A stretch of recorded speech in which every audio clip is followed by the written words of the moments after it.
So BoxBox is going to be promoted to Challenger tier tonight, and something that will surprise you the most is that he actually doesn't even have a good win rate. He actually got to Challenger with a win ratio of 45%. He actually went to check up on stream if there was anybody which had a win ratio lower than 50%, and most surprisingly, there is nobody currently holding a win ratio this low. Most of the Challenger tier players that you see on that list will most likely have a win ratio of 60% or 55%, and if they play a lot in the early season, they might have a win ratio of 52%. Anyway, in the case of BoxBox, he has already played about 100 games and he is still maintaining Challenger tier even with a bad win rate. Let me go in full detail and explain you guys how he actually pulled this off. So before we get into anything else, BoxBox is actually a Challenger player. He deserves to be a Challenger and he plays like one. He is extremely good at the champion Riven and his mechanics are amazing. Besides all of that, he's a very good team player and he knows a lot about the macro play of the game. And this is all coming from me. For those who don't know who I am a Riven main myself and I have got to Challenger tier multiple of times. So once again, I just want to be clear that BoxBox, he is definitely a very good player and you should not underestimate him. The real reason why BoxBox has a win ratio this low right now is because he has been extremely unlucky with the teammates and he's been getting stream sniped a lot lately. Now obviously not all of the games that he played is lost because of his teammates, because even himself he admits that some of the games is lost because of himself. Not everybody is being a perfect player, neither am I, but once again he's not been very lucky this season at all. But now with that all being said, let's actually get into the real reason how he pulled this off. So the first thing that actually helped him out a lot was by getting Challenger tier by the end of the season with an amount of 416 LP. A very big portion of your luck comes from the rank and the win rate that you've had within the last season. In this case of BoxBox, he was even maintaining a 60% win rate while still maintaining that rank. Now to bring in an example, let's say that you have been a Diamond 5 player in the last season. You've got somewhere around like a 60% win ratio and you have been doing just fine in the games that you play. So now the rank will reset and the new season is going to begin. Now at this point you don't necessarily need to win every single game that you play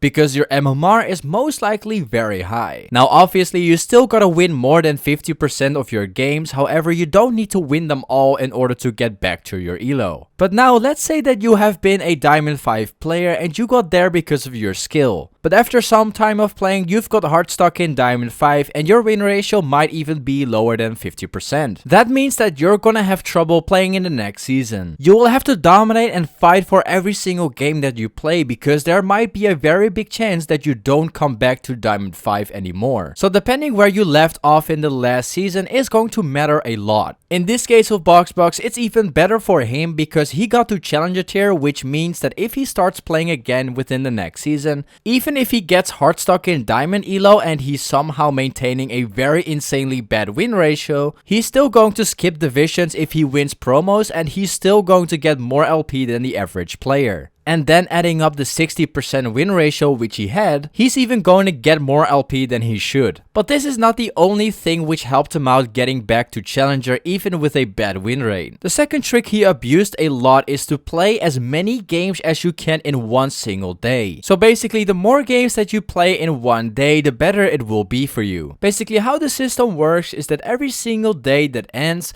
the average MMR of all the players will go up. If you wait an entire week to play your next ranked game, the average MMR of whatever elo you are in is still going to go up, which means that your account hasn't moved anything in terms of MMR, but the elo that you are in just went up. What happens is that you're going to lose a lot more LP and you're not going to win as much LP as you did before. However, if you are somewhere between Iron 4 and Diamond 4, it won't really happen very fast. The chances are that you might not even ever notice it at all because there's just way too many people in that elo at this point. But as soon as you get above Diamond 4, there's only a small portion of the player base left, and at that point, the higher elo that you go, the more you have to play the game. This is very important for the people that want to go for Grandmaster or Challenger, because obviously you want to maintain a very good MMR so that you can keep on winning a lot of LP. Also, you don't necessarily need to play every single day as much as you can, but you can also take some days off. As long as you play enough games every single day in general, then you should be fine. Otherwise, you're gonna fall behind too much in terms of MMR and eventually you won't be able to recover it anymore. This is why all the Challenger players play a lot, and in this case, BoxBox is not only trying to get back to Challenger, but he's also trying to maintain a very good MMR. Now, besides the rank that you have left off in the last season and the amount of games that you have to play, there's also one trick that you can pull off to get a very good MMR. So basically, let's say once again that you are a Diamond 5 player from the last season. What you want to do is that you want to start off a new account and you want to bring it up to the lowest elo that you possibly can. In the patch notes that we are currently living in today, or at least the season, the lowest rank that you can possibly go for is Iron 4. What you want to do is you want to play as many games in a row as you can and you want to win them all. You are going to grind every single day, every hour that you have. And your main priority is winning. You don't want to lose anything at all. You don't want to play for LP or trying to get out of Iron 4. The only thing that you want to prioritize is winning the games. If you start winning every single game, then the rank will pay off for itself. If all you do is win, then the MMR is going to be much higher than the actual rank that you are. Which means that you're going to start skipping divisions very easily and you're going to start winning a lot of LP. As soon as you get anything near or close to your old elo, you don't have to be scared that you're going to lose a couple of games. The only thing that's left for you to do is to try and do your best and let the MMR pay out for itself. You will most likely get higher than your main account. Now, with all of this being said, I don't want to encourage people to actually end their games all the way up to Iron 4.